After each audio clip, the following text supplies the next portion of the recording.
fellow collectors, and welcome to Long's Toys. Today we are taking a look at the second wave of Candy Toy Arc Cubes from Ultraman Arc.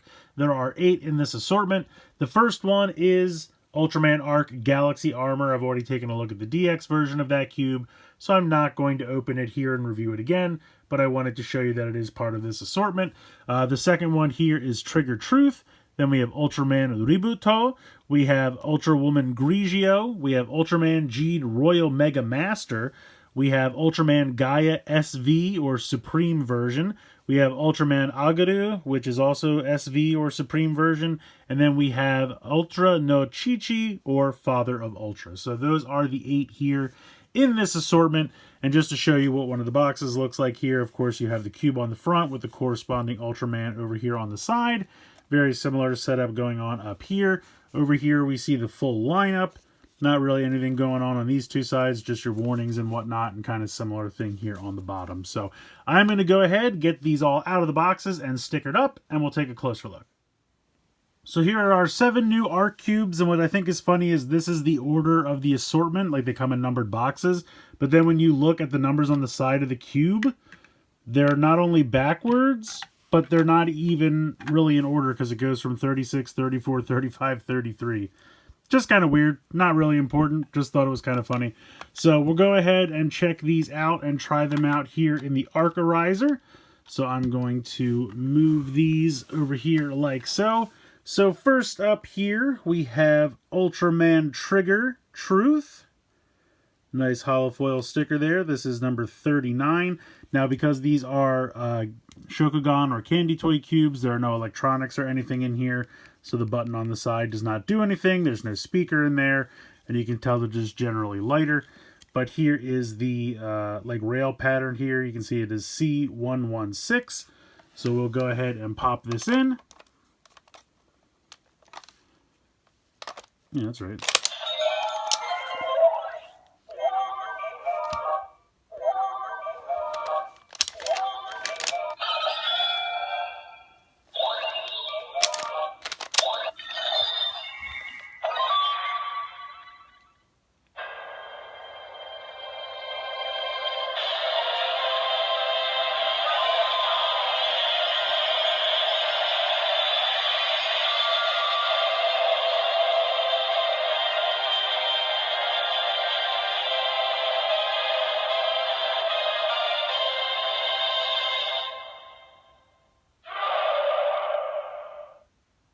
So you get a decent little transformation jingle there. That's pretty cool.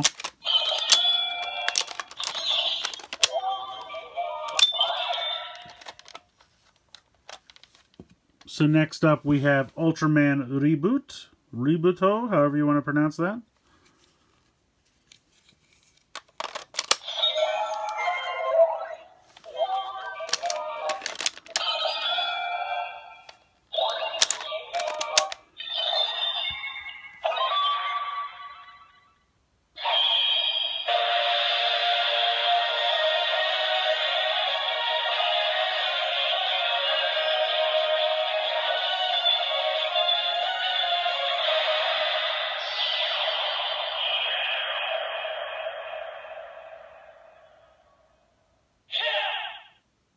Some pretty cool fanfare music there as well.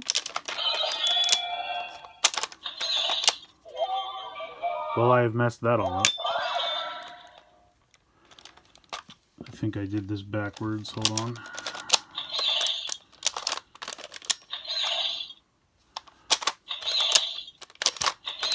There we go. Sometimes this thing's like a Rubik's Cube. Confuses me. Also, I forgot to show off the system down here. So this is C120, and he is number 38. Next up, we have Ultrawoman Grigio, number 37. And this is C112, so even these don't really go in sequential order. I don't know how the numbering system down here works. I know C has to do with Candy Toy, but other than that, I'm not entirely sure.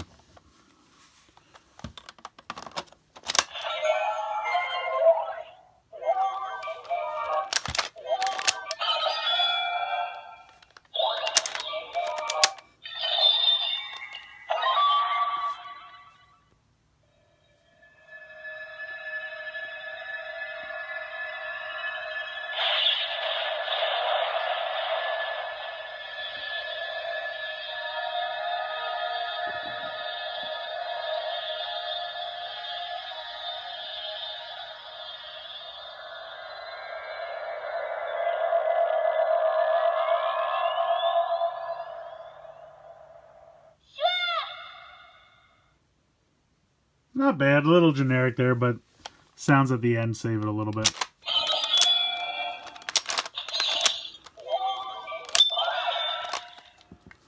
Alright, up next we have Ultraman G'd Royal Mega Master. Number 36. And then the rail system number here is C107.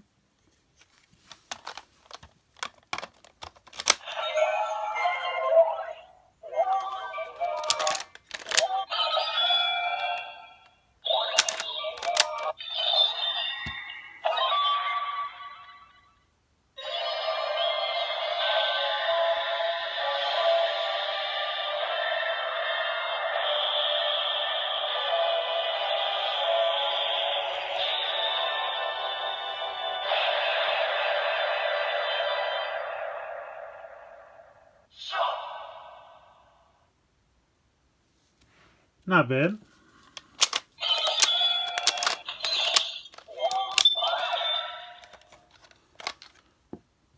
Next up we have Ultraman Gaia SV. Number 34. And this is C088.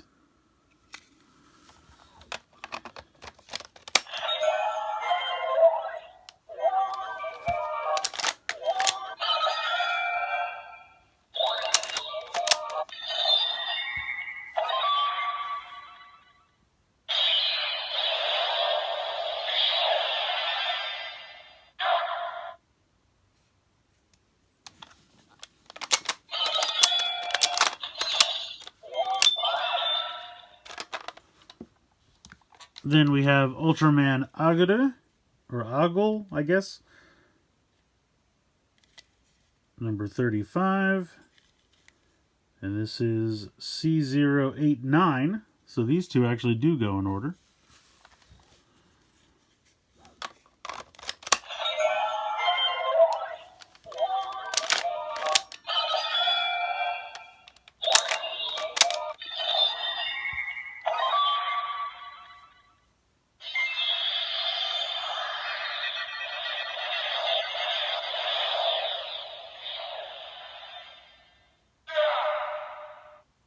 That was kind of a cool sound effect. I like that.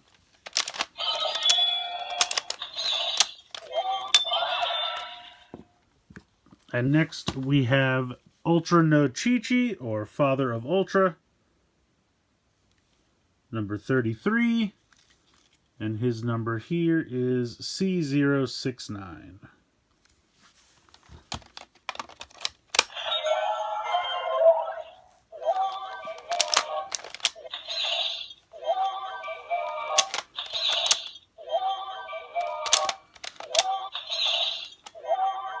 Yep. I messed this one up.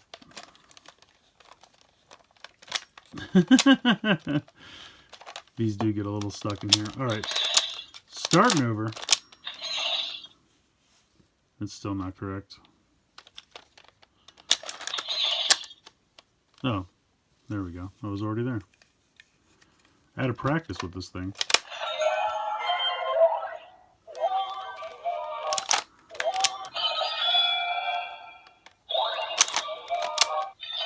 There we go.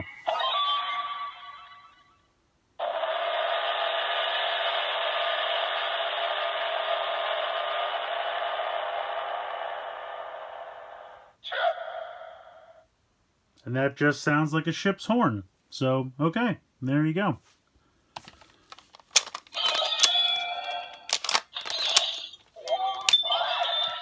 So unfortunately they only get one sound each in the Arcorizer because there's no buttons or anything to use after it's already been transformed.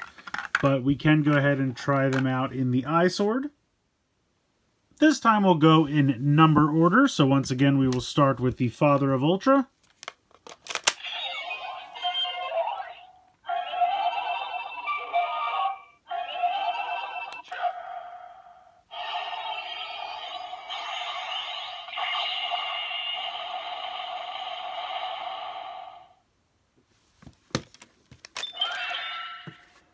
Then we have Ultraman Gaia.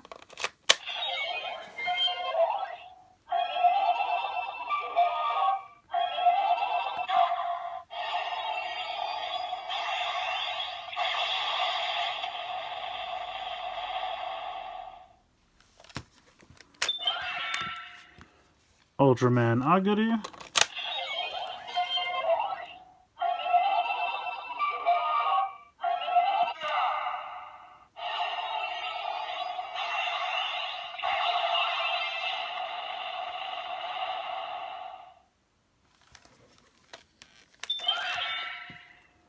Then we have Ultraman Geed Royal Mega Master.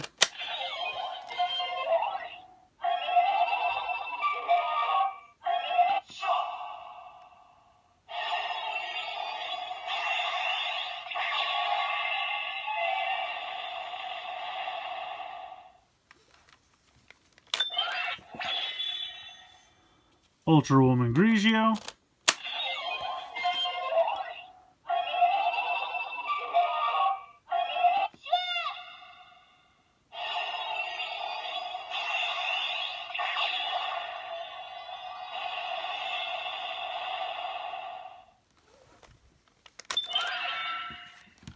Ultraman Riboto.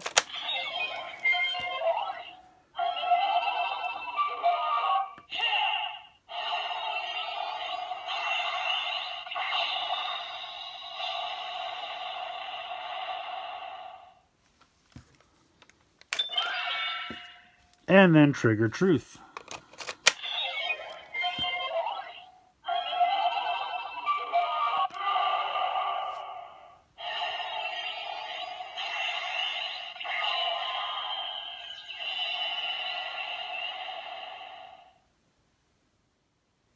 So I think this is a nice assortment. I'll be honest though, I don't really know why they always have to include like an SG or GP version of ones they've done the deluxes for, especially when you think about the fact that the DX version is maybe like $10 and a GP or SG version is like $5. So why wouldn't you just spring for the extra $5 and get the DX version? But they always do that. So you do get one in here that you probably already have a DX version of if you've been collecting these cubes. But otherwise, it's a pretty great assortment here. It's a smattering of a little bit more fringe characters, forms of more popular characters. Like with Geed here, we have Royal Mega Master, which I think is interesting that he's actually getting his own cube. But, I mean, you have fan favorites like Ributo and Ultrawoman Grigio. Father of Ultra's fine. You have Gaia and Ogle here. And then, Trigger Truth, again, just a random form of triggers. So, interesting assortment, nice array of colors. I really do like this gimmick. I just wish that they all had electronics. I think it would be more fun if, like, the DX ones had lights and sounds, and then the Candy Toy and Gashapon versions just had sounds. Kind of like what we've seen in the past with like Kamen Rider Zero on Progrise keys, things like that.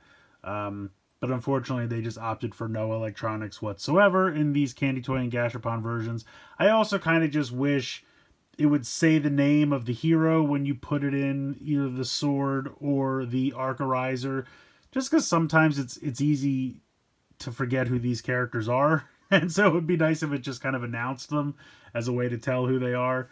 And just to give a little bit more playability. I mean, they do have cool attack sounds. Some of the newer characters definitely have cool, like, henshin sounds, things like that.